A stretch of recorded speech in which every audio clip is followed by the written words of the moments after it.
سورہ مائدہ کی آیت نمبر 110 کا بقیہ حصہ ہے۔ اعوذ باللہ من الشیطان الرجیم،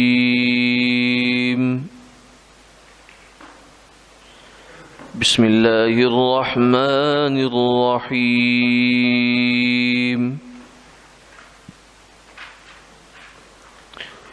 وَإِذْ تَخْلُقُ مِنَ الطِّينِ كَهَيْئَةِ الطَّيْرِ بِإِذْنِي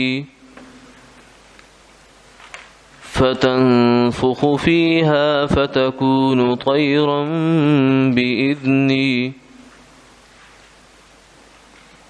وَتُبْرِئُ الْأَكْمَهَ وَالْأَبْرَصَ بِإِذْنِي وَإِذْ تُخْرِجُ الْمَوْتَى بِإِذْنِي وَإِذْ كَفَفْتُ بَنِي إِسْرَائِيلَ عَنْكَ إِذْ جِئْتَهُمْ بِالْبَيِّنَاتِ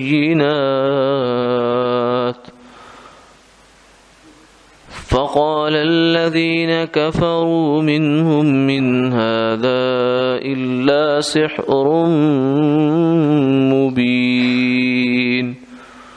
صدق اللہ العظیم۔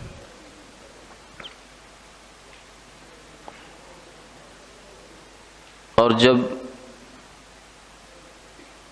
تم بناتے تھے گارے سے جانور کی صورت میرے حکم سے، پھر پھونک مارتے تھے اس میں تو وہ اڑنے والا بن جاتا تھا میرے حکم سے، اور تم اچھا کرتے تھے مادر زاد اندھے کو اور کوڑی کو میرے حکم سے، اور جب تم نکال کھڑا کرتے تھے مردوں کو میرے حکم سے، اور جب روکا میں نے بنی اسرائیل کو تم سے جب تم ان کے پاس لے کر آئے نشانیاں، تو وہ کہنے لگے جو کافر تھے ان میں سے کہ اور کچھ نہیں ہے، یہ تو کھلا ہوا جادو ہے۔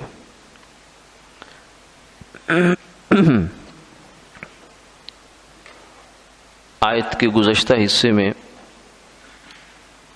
اس بات کا تذکرہ ہوا ہے کہ سیدنا عیسیٰ علیہ السلام پر اللہ نے جو انعامات فرمائے ان کو قیامت والے دن اللہ یاد دلائیں گے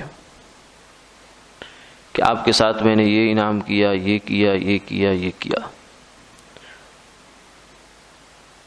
تو یہ بھی ایک طرح سے توحید کا سبق ہے کہ عیسیٰ علیہ السلام کے جن کے بارے میں عیسائیوں کا عقیدہ الوہیت کا ہے کہ وہ خدا ہیں، پھر کبھی تو یہ کہتے ہیں کہ خدا انہی کی صورت میں آ گیا ہے بس، اور کبھی یہ کہتے ہیں کہ وہ خدائی میں حصے دار ہیں، تین میں سے ایک ہیں۔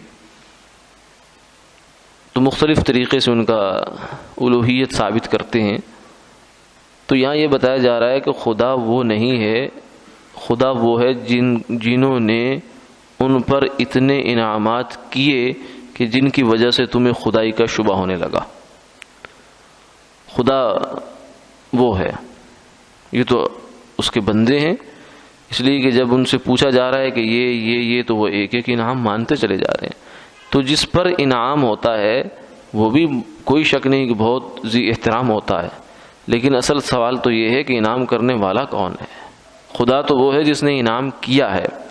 تو عیسیٰ علیہ السلام کو یہ انعامات اللہ تعالیٰ یاد دلوا رہے ہیں۔ اذکر نعمتی علیک وعلی والدتک، تیری والدہ پر بھی بہت سے انعامات کیے، تمہارے اوپر بھی کیے۔ تو یہاں سے اسی فہرست میں سے جو کچھ انعامات ہیں ان کا تذکرہ ہے۔ سیدنا عیسیٰ علیہ السلام کو اللہ نے جو معجزات عطا فرمائے، معجزہ کیا ہوتا ہے؟ معجزہ ہوتا ہے اللہ تعالیٰ کا فعل جو اللہ کسی نبی کے ہاتھ پر اس کو ظاہر فرماتے ہیں، یعنی قدرت اللہ کی ہوتی ہے، تصرف اللہ تعالیٰ کا ہوتا ہے، صرف ہاتھ نبی کا ہوتا ہے۔ اور یوں سمجھیے کہ نبی اس میں یوں استعمال ہوتے ہیں جیسے قلم آپ کے ہاتھ میں لکھنے کے لیے استعمال ہو رہا ہوتا ہے، تو قلم نہیں لکھ رہا ہوتا، لکھنے والا تو کوئی اور ہوتا ہے، لیکن اس کو بطور آلے کے استعمال کیا جا رہا ہوتا ہے۔ تو نبی جو ہے وہ معجزہ اپنی مرضی سے نہیں دکھا سکتے، اس لیے انبیاء علیہ السلام سے امتوں نے معجزوں کے مطالبے کیے کہ معجزہ دکھائیے، تو آپ نے فرمایا کہ جب اللہ تعالیٰ دکھائیں گے میں تو کہاں سے دکھا سکتا ہوں تمہیں، میرے پاس تو کوئی ایسا اختیار نہیں ہے۔ تو اللہ تعالیٰ معجزہ ان کے ہاتھ پہ ظاہر کرتے ہیں، اور اصل میں یہ دلیل نبوت ہوتا ہے، یہ اس بات کی دلیل ہوتا ہے کہ یہ بندہ اللہ کا پیغمبر ہے، کیونکہ جو بندہ جھوٹا دعوی نبوت کرتا ہے اس کے ہاتھ پر ایسی کوئی چیز ظاہر نہیں ہوتی، اس کو اللہ تعالیٰ ذلیل رسوا کرتے ہیں تاکہ لوگ کسی شبے میں پڑنے سے، گمراہی میں پڑنے سے بچ جائیں۔ تو معجزہ جو ہے یہ اللہ تعالیٰ کا فعل ہوتا ہے جو نبی کے ہاتھ پر ظاہر ہوتا ہے، اور یہ اس کو معجزہ کہتے کیوں ہیں؟ معجزہ کا مطلب ہوتا ہے عاجز کر دینے والی چیز، یعنی وہ کام اس سطح کا ہوتا ہے کہ انسان اپنے جتنے بھی ان کے علوم، فنون، جو بھی ان کی ٹیکنالوجی ہے اس زمانے کی، وہ اس کے سامنے فیل ہوتی ہے، اور وہ ایک ایسے آدمی کے ہاتھ سے ظاہر ہوتا ہے کہ جس نے ان کی کوئی ٹیکنالوجی نہیں پڑھی، کوئی سائنس نہیں پڑھی، کوئی اس نے لیبارٹری میں نہیں رہا، کوئی تجربہ نہیں کیا، کسی کا شاگرد نہیں ہوا، اس کے ہاتھ سے وہ چیز ظاہر ہو جاتی ہے۔ جیسے اب کہیں اس نے کچھ جادو نہیں سیکھا ہوتا، جو بھی اس زمانے کی بات ہوتی ہے، موسیٰ علیہ السلام کے زمانے میں جادو کا طوطی بولتا تھا، جادوگر ہونا ایک بڑی فخر کی، اعزاز کی چیز سمجھا جاتا تھا۔ تو موسیٰ علیہ السلام کو اللہ تعالیٰ نے معجزہ بھی اس طرح کا عطا فرمایا، کیا کہ لاٹھی پھینکو اور وہ لاٹھی جو ہے وہ سانپ بن جائے گی۔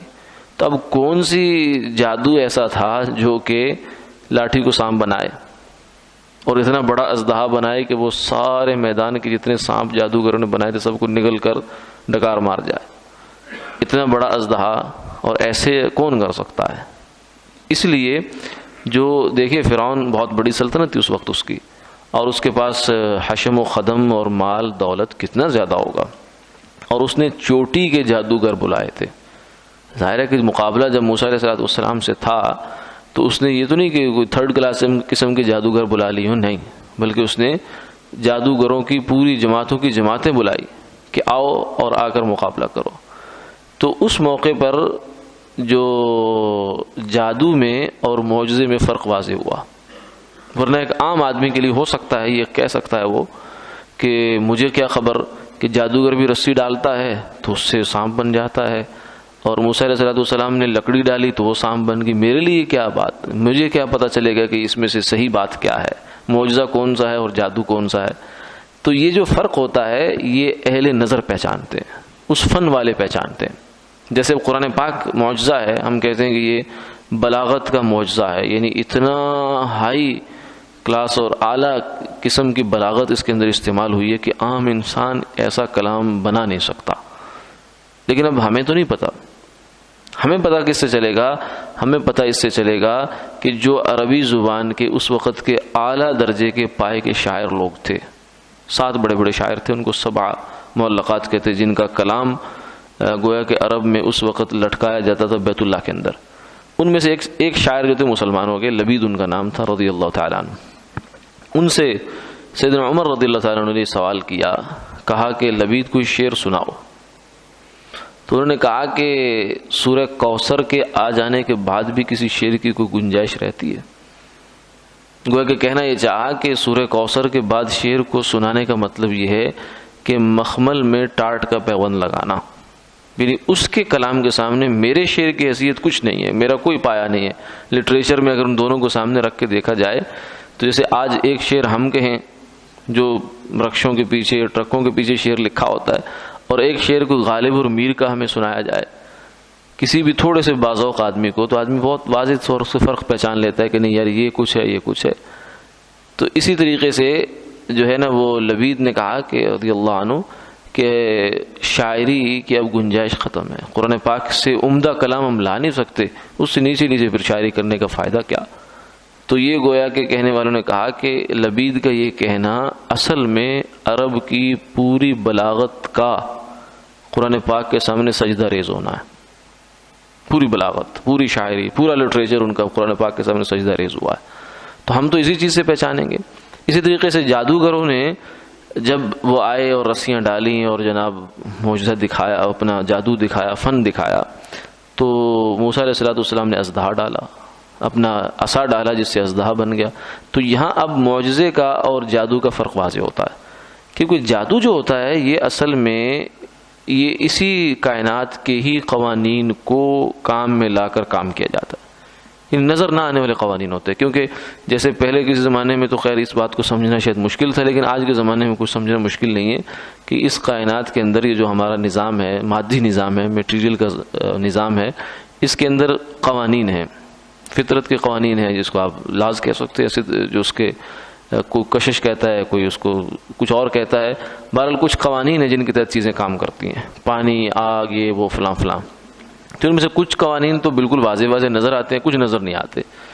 جیسے آپ کی آواز ہوا کے راستے سے دوسرے کان تک پہنچتی ہے، پھر کسی زمانے میں تار سے پہنچا کرتی تھی، پھر یہ ہوا کہ تار بھی نیچے سے نکل گئی. اب آپ یہاں بیٹھے ہوتے ہیں اور امریکہ میں آپ کی آواز جو ہے دوسرا بندہ کو سنائی دے رہی ہوتی ہے، تو کیسے جاتی ہے؟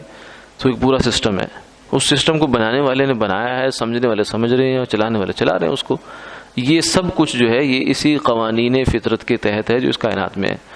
تو جادو بھی ایسی چیز ہوتی ہے، جادو کوئی ماورائی چیز نہیں ہوتی، وہ بھی اسی کائنات کے قوانین کے اندر ہی ہوتا ہے. جبکہ معجزہ ان قوانین کو توڑتا ہے.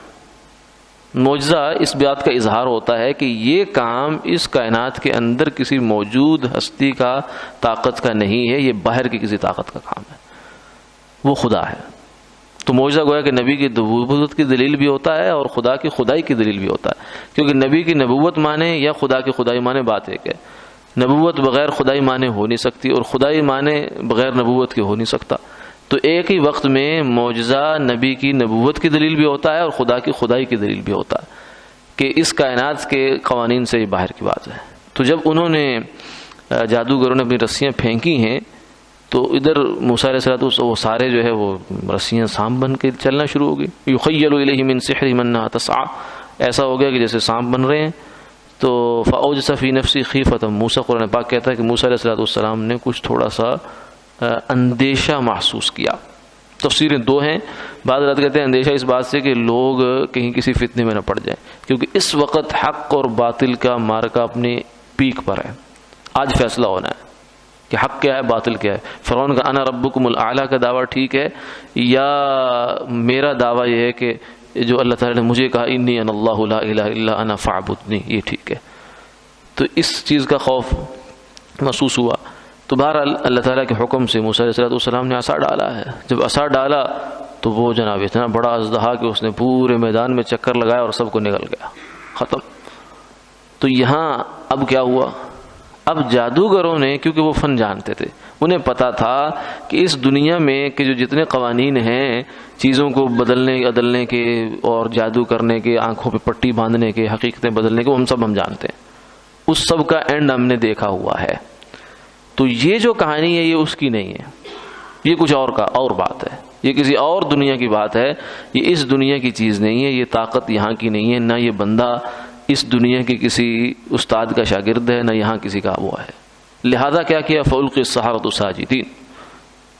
قرآن پاک کے بیان سے پتہ چلتا ہے کہ ایک منٹ نہیں لگایا انہوں نے. عربی زبان میں کہتے ہیں فوراً جو کام ہوتا ہے وہ فوراً سارے کے سارے جو جادوگر تھے وہ سجدہ ریز ہو گئے. تو گویا کہ معجزے کی طاقت وہ ہوتی ہے کہ جس کے سامنے اس زمانے کی ساری ٹیکنالوجی، سارے قوانین، ساری سائنسز سب فیل ہو جاتی ہیں اور وہ غالب آتا ہے اس پر، کیونکہ اس زمانے کی سائنس سب سے بڑی ان کے پاس وہی تھی. تو اسی طریقے سے عیسیٰ علیہ السلام کو جب اللہ تعالیٰ نے بھیجا ہے تو اس زمانے میں طب کا غلغلہ تھا. یونان کے لوگ طب کے اندر ان کو بڑا دسترس تھی اور بہت کارنامے سر انجام دیا کرتے تھے اور بہت سی لا علاج بیماریاں جو ہیں اس کا علاج کر لیا کرتے تھے اور بہت سمجھدار لوگ تھے. آج ہم سمجھتے ہیں نا کہ شاید اب جو میڈیکل سائنس ترقی کر گئی تو بس یہی کوئی زمانہ، پچھلے لوگ تو جاہل تھے، پتھر کے زمانے میں اندھیرے میں رہتے تھے. یہ آج کے زمانے میں انسان کا ایک تصور بن گیا ہے کہ میں اچھا ہوں. پچھلے تو سارے فارغ فضول لوگ تھے. ایسی بات نہیں ہے. پچھلے لوگ آج کے لوگوں کے مقابلے میں سمجھداری کے اعتبار سے کہیں آگے تھے. آج تو مشین ترقی کر رہی ہے، انسان تو ترقی نہیں کر رہا، اس کی مہارتیں تو ترقی نہیں کر رہی، مادہ ترقی کیے جا رہا ہے. بہرحال وہ ایک بہت آگے تک پہنچے ہوئے تھے. تو لیکن اس کے باوجود اللہ تعالیٰ نے کچھ چیزیں ظاہر ہے کہ وہ ان کے اختیار میں نہیں تھی. اب یہ جو کام تھے نا کہ کسی بے جان چیز کو جاندار بنا دینا، یہ وہ نہیں کر سکتے تھے، آج بھی نہیں ہو سکتا. یعنی کسی بے جان چیز کو، یعنی آج کوئی ایسی سائنس ایجاد ہو جائے، ایسی کوئی ٹیکنالوجی ہو کہ لکڑی کی ایک چیز ہو، آپ اسے کہیں کہ اس کو سانپ بنا دے، کیونکہ یہ نہیں ہو سکتا. یہ تو ہو سکتا ہے کہ میں اس کو روبوٹ بنا دوں، حرکت کرے گا، سانپ جیسا لگے، کہ سانپ نہیں ہو سکتا. یہ نہیں ہو سکتا. یہ خدا کے کام ہے کہ وہ لکڑی کے عصا کو سانپ بنا سکتا ہے، بناتا ہے، بنا کے دکھایا اس نے. تو یہ ان سے کام نہیں ہوتا تھا. پھر جو ہے مادرزاد اندھا، اس کی آنکھوں کی بینائی، آنکھیں بھی وہی رہیں. یہ نہیں ہے کہ آج کی طرح ٹرانسپلانٹ ہو جائے کہ مرنے والا وصیت کر جائے اور اس کی آنکھیں اٹھا کر اس کے اندر لگا دی جائیں. یہ تو کیا کہ تو ٹرانسفر کیا تم نے، یہ تو کوئی بینائی دی تو نہیں. اس کو بینائی دینا تو یہ کہ وہی اس کی آنکھیں رہیں اور وہ بینا ہو جائے، اور کوڑی جو ہے وہ ختم ہو جائے، اس کا کوڑ مرض ختم ہو جائے، اور پھر مردہ زندہ ہو جائے. پہلا وہ جانور جو ابھی جاندار بنے ہی نہیں ہے، مٹی پکڑ کے عیسیٰ علیہ السلام اس کو جاندار کی شکل دیتے تھے، چڑیا کی شکل یا پرندے کی شکل، اور اس میں پھونک مارتے تھے. پھونک مارنے سے اس میں وہ باقاعدہ جاندار بن جاتا تھا. اور یہ جو دوسرا یہ ہے کہ جو لوگ پہلے دنیا سے جا چکے مر گئے، اب انہوں نے اس کو بھی عیسیٰ علیہ السلام جو ہے اپنے معجزے سے زندہ کیا کرتے تھے. تو یہ عیسیٰ علیہ السلام کے چند معجزات تھے جن کو اس زمانے کے لحاظ سے جو ساری ٹیکنالوجی تھی وہ سب اس کے سامنے فیل تھی، نبی کے سامنے جو ہے. اس لیے انبیاء علیہ السلام قوم کو جو ہے نا وہ ٹیکنالوجی کی آ کر تعلیم نہیں دیتے، نہ یہ کہتے تم اس میں ترقی کرو. وہ کہتے ہیں کہ اس کو بنانے والے کو پہچانو، کہ جس نے یہ تمہیں کائنات بنا کے دی، اس کے قوانین بنا کے دیے، اس کو تو جانو. میاں تم دنیا میں آئے ہو اور جناب سب کو دیکھ رہے ہو، یہ تو ایسے ہی جیسے کسی دعوت میں انسان جائے اور سب چیزوں کی تعریفیں کیے چلے جائے. میز بڑا اچھا ہے، کرسی بڑی اچھی ہے، اور لائٹیں بڑی اچھی ہیں، اور فلاں چیز بڑی اچھی ہے. جو اصل میزبان ہے جس کی آپ دعوت میں شریک ہونے گئے، آپ اس کو دیکھ ہی نہیں رہے. وہ آپ کے سامنے آ کر آتا ہے تو آپ اس سے سلام ہی نہیں لے رہے. تو اس کائنات میں تو اللہ نے انسان کو بھیجا تھا، جا ذرا دیکھ کے آ اور مجھے پہچان کے آ. لیکن آدمی کیا ہے کہ وہ آفاق میں گم ہو جاتا ہے، آ کر زمین کی بنی ہوئی چیزوں میں اپنے آپ کو کھپا دیتا ہے، لگا دیتا ہے، جانوروں کی طرح زندگی گزار کے قبر کے اندھیروں میں چلا جاتا ہے. انبیاء علیہ السلام اس اندھیرے سے نکالتے ہیں آ کر، یخرجہم من الظلمات الی النور، کہ وہ ان تاریک اندھیروں سے نکال کر. اب دیکھیں نا، اس میں یونانیوں نے کے پاس تو کوئی کسی چیز کی کمی نہیں تھی. فرعونیوں کے پاس جادوگر پوری ٹیکنالوجی تھی اس زمانے کی، اور اہرام مصر جو انہوں نے بنائے، آخر آج تک لوگوں کو سمجھ نہیں آ رہی کیسے بنے، یہ سمجھ نہیں آ رہی کہ بنے کیسے. تو بنانے والوں نے کیسے بنا دیے ہوں گے، سب کچھ تھا ان کے پاس، اور ادھر ان کے پاس طب پوری کی پوری تھی. لیکن اس کے باوجود عیسیٰ علیہ السلام نے یہ نہیں کہا کہ ہاں ہم ان طب کو، علم کو حاصل کریں گے، پھر اس علم کے اندر سے ان کو شکست دیں گے. نہیں، انہوں نے کہا کہ تمہاری طب ساری ایک طرف، اللہ کا حکم جو ہے وہ ایک طرف، اب اس کی دعوت ہے. اب دیکھیں جو یونان کے بڑے بڑے حکامات تھے، فلسفی ہیں، ان میں سے کوئی بھی ایمان نہیں لایا، ایک بھی نہیں لایا. افلاطون ہو گیا، ارسطو ہو گیا، فلاں فلاں فلاں، ان میں سے کوئی بندہ بھی ایماندار نہیں ہوا، مومن نہیں ہوا. حالانکہ یہ جو دین کے اس کا دنیا کے علم کے اعتبار سے بہت آگے تھے. اس لیے فرمایا ہدایت اور چیز ہے، اور یہ جو دنیا کا علم حاصل کرنا ہے بالکل اور چیز ہے. انبیاء علیہ السلام انسان کی ہدایت کے لیے دنیا میں تشریف لاتے ہیں. تو یہ چیزیں ساری بیان کرنے کے بعد ایک خاص بات جو اس آیت میں ہے، وہ بار بار ایک لفظ کا تکرار ہے. وہ کیا ہے؟ بِإِذْنِي بِإِذْنِي بِإِذْنِي. 4 دفعہ ان چیزوں کے ساتھ اللہ تعالیٰ نے تکرار کروایا ہے کہ یہ چونکہ کام ایسا ہے کہ یہاں پھر ایک بڑا نازک موڑ آ جاتا ہے. اس موقع پر ایک بڑا نازک موڑ آ جاتا ہے کہ انبیاء علیہ السلام کے ہاتھ سے جب معجزہ ظاہر ہوتا ہے، یا کسی ولی کے ہاتھ سے کرامت ظاہر ہوتی ہے. ولی ہوتا ہے نیک متبع شریعت انسان، اس کے ہاتھ سے بھی اللہ کرامت ظاہر کر دیتے. جیسے بی بی مریم تو نبی نہیں تھی، لیکن اللہ نے ان کے ساتھ بے موسم پھل دیے ہیں. موسیٰ علیہ السلام کی والدہ نبی نہیں تھی، لیکن ان کے ساتھ یہ کام ہوئے ہیں. تو نبی کے ساتھ کوئی خاص نہیں ہے، اللہ کسی اور کے ساتھ، نیک انسان کے ساتھ بھی کر سکتے ہیں یہ کام. تو ان کے ہاتھ سے جب کرامت ظاہر ہوتی ہے، یا نبی کے ہاتھ سے معجزہ ظاہر ہوتا ہے، تو پھر ایک نازک مرحلہ آ جاتا ہے. وہ یہ ہوتا ہے کہ اس موقع پر سمجھدار لوگ تو یہ کہتے ہیں، اور انبیاء علیہ السلام یہ ان کو کہلواتے بھی ہیں، اللہ بار بار کہلوا رہے ہیں کہ یہ کام اللہ کا ہے. نبی کا ہاتھ نبی کی ذات، یا ولی کا ہاتھ ولی کی ذات بطور آلے کے استعمال ہوئی ہے. اس کی عزت بہت ہے، احترام بہت ہے کہ اسی کو اللہ نے چنا اس کام کے لیے، اور کسی کو کیوں نہیں چنا؟ معجزہ تو نبی کو ہی دیا، کسی اور کو، یہ ان کے لیے بہت بڑا اعزاز ہے، لیکن خدائی میں وہ شریک نہیں ہوئے۔ اس کا مطلب یہ نہیں ہے کہ خدا نے خدائی ان کو دے دی ہے۔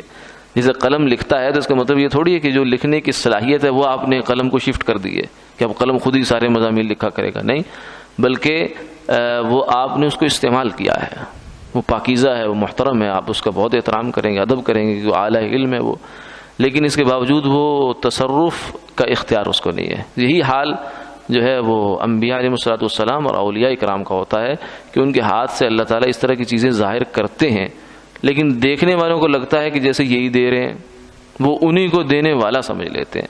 یہاں سے پھر جو ہے نا شرک کی پہلا قدم شروع ہو جاتا ہے، پھر آگے بہت دور تک آگے تک بات چلی جاتی ہے کہ وہ بجائے خدا سے مانگنے کے وہ کہتے ہیں بس قریب کی بات ہے، نہیں، اسی سے خدا تو ہمیں نظر نہیں آ رہا، وہ تو پتہ نہیں کہاں رہتا ہے، اس لیے مانگنا تو یہیں سے مانگ، جو کچھ مراد پانی ہے یہیں سے پا۔